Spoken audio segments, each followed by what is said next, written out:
Et s'il avait tout prévu? Et si chaque tweet absurde, chaque scandale, chaque mot incohérent n'était pas une erreur mais une manœuvre? Et si derrière ce chaos apparent se cachait une stratégie calculée? Une stratégie qui divise, qui choque, mais qui fonctionne. Trump, fou ou stratège? Explorons cette question. Depuis des années, on le traite de fou, d'incompétent, de clown. Mais pendant ce temps-là, il revient, il gagne, il grimpe jusqu'au sommet. Et pourtant, une question persiste. Est-il simplement chanceux? Ou est-ce une stratégie délibérée? Certains le considèrent comme un génie incompris, un maître du chaos qui sait manipuler les foules et détourner l'attention. D'autres qu'il est imprévisible, impulsif et surtout dangereux. Mais comment définir quelqu'un qui semble défier toute logique? Et surtout, comment comprendre l'impact de ses actions quand elles semblent calculées pour provoquer autant qu'elles divisent? Trump, une énigme moderne. Explorons les raisons de son ascension fulgurante. Ce ne sont pas les institutions qui freinent Trump, ce sont les conséquences économiques qui, lentement, le rattrapent. Depuis des années, on le traite de fou, d'incompétent, de clown.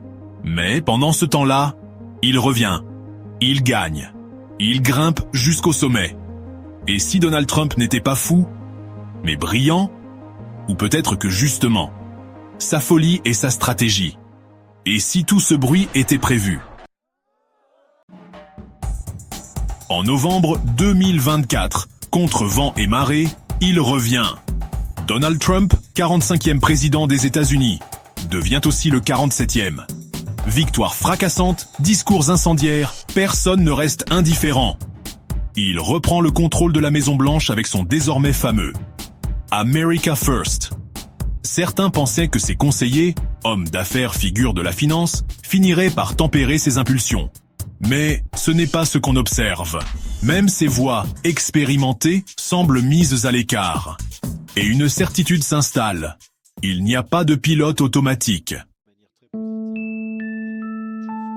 Et si Trump n'avait jamais eu de plan? Juste un instinct de provocation. Une capacité naturelle à créer le désordre. Et à s'en nourrir. Cette improvisation constante crée un climat d'alerte généralisé. Chaque secteur économique, chaque partenaire commercial, chaque gouverneur d'État attend la prochaine décision imprévisible. L'aluminium aujourd'hui, l'électricité demain. Un tarif annoncé le matin peut être annulé le soir. Et cette instabilité, cette absence de ligne directrice, finit par éroder la confiance non seulement des marchés, mais aussi des pays alliés. L'impact des décisions de Trump dépasse les frontières américaines. Au Canada, les gouvernements peinent à réagir. Ajoutez à cela que le pays est en élection. Des provinces comme l'Ontario envisagent des contre-tarifs. Des leaders politiques s'inquiètent de la perte de coordination entre alliés. Et pendant que les États-Unis se replient sur eux-mêmes, leurs partenaires historiques commencent à regarder ailleurs. Le Canada, par exemple, amorce discrètement un rapprochement stratégique avec la Chine. Ce n'est pas par envie, mais par nécessité. Parce qu'à force d'être frappé par des surtaxes, humilié par des tweets et ignoré dans les négociations, on finit par se demander si le fidèle partenaire de hier n'est pas devenu l'incertitude d'aujourd'hui.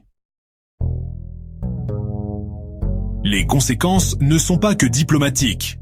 Elles se traduisent aussi en projets concrets, comme le pipeline Trans Mountain, désormais actif, que le Canada a mené à terme sans l'appui des États-Unis.